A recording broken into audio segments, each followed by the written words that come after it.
no, you're here! I was just starting to wonder if I should send you clearer instructions, but then I thought, if I make my hints too obvious, it might get in the way of your travel plans. And then, just as I was pacing back and forth, agonizing over what I was going to do, you turned up here anyway. So, it looks like everything worked out fine. Hey, Nicole! You're so full of energy today! And words! You're so full of words! I'll take that as a compliment. All right then, are you ready to check out my next room? Is this Nicole's studio? Why is it just a bunch of empty frames on white walls? Let's take a closer look. What the? Paimon almost had a heart attack being sucked in by a painting like that. Wait a sec. This place looks familiar. Oh, it's the table where the mages hold their tea parties. It all started the first time Alice invited me for tea. On that day, I didn't attend in person, mostly because back then, I still hadn't decided whether I really wanted to join the Hexen Circle or not. Alice was the only one there who knew my true identity. She warned me not to say a word or let anyone else discover who I was. I was only supposed to observe. And then what happened? Well, then I concluded that she was punishing me for my hesitation to join. Everyone was talking about such interesting things. How could I not chime in? And of course, when you're in the middle of a conversation and someone throws out a question you know the answer to, how are you supposed to keep your mouth shut? Which brings us to the bet between Barbeloth and Alice, Rhindaughter's forbidden creations, Ivanovna's political machinations. It was like a series of exquisitely acted plays, distilled within the confines of a teacup. Their words alone were enough to ignite my instinct to lay the truth bare before them. So, you piped up inside their heads? Of course not. Even though I felt like my head was going to explode, I still made sure to hold it all in. I'm a responsible angel, after all, and I'm well aware of the difference between what I want to say and what I'm allowed to say. So, I had a private little word with Alice inside her head, just me and her, and I agreed to join the Hexen Circle, right there and then. She was quite happy about my decision, but as for the talking inside her head, well, she claims that over the next few days, she had such a headache that she had to visit a doctor in Liyue to get some relief. But she can hardly blame me for that.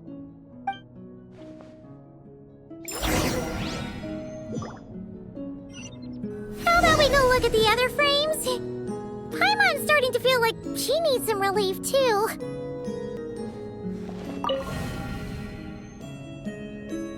Is that an Irminsul tree?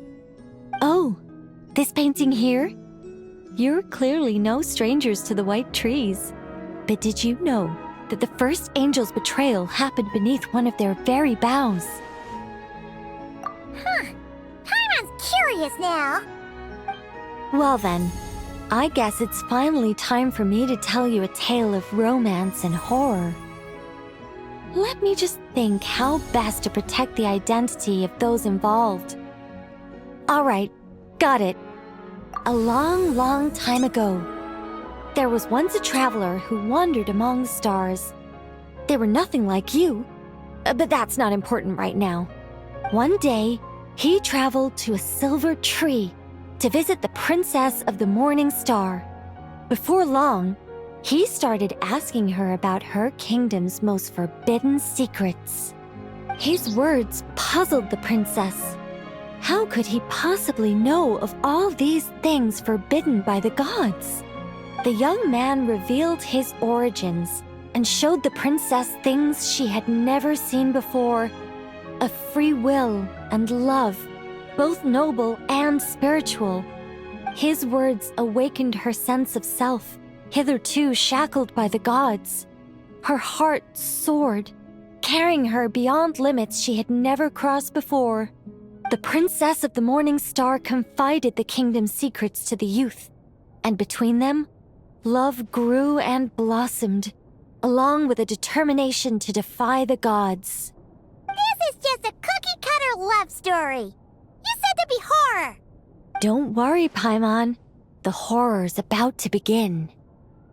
They yearn to help the people live lives of unfettered freedom, but the gods could not forgive their betrayal. They sent down thunder and fury, destroying the lovers' home.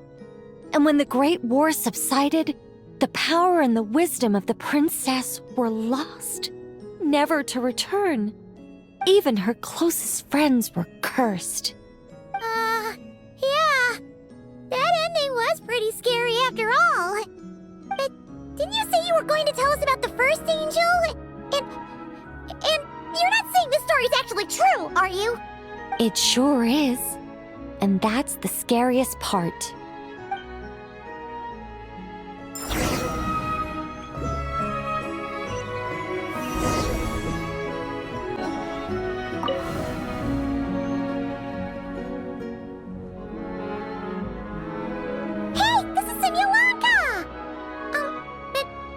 Why are there light novels from Yai Publishing House all over the floor?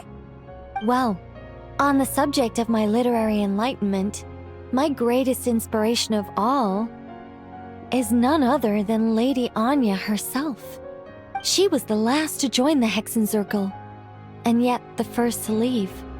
I loved all of her stories, whether it was just an idea or a fully fleshed out manuscript.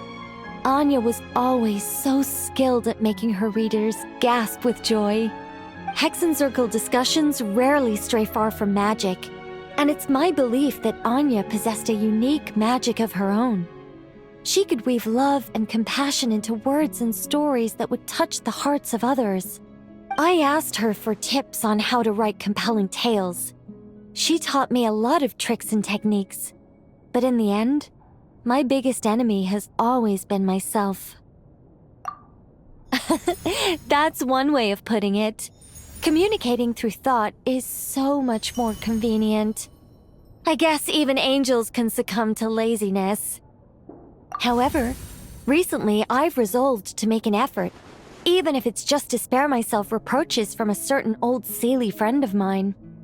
Oh! Does that mean we're finally gonna get to read something you've written? Who said anything about writing? I'm talking about buying popular works from the last few centuries to flip through in my spare time.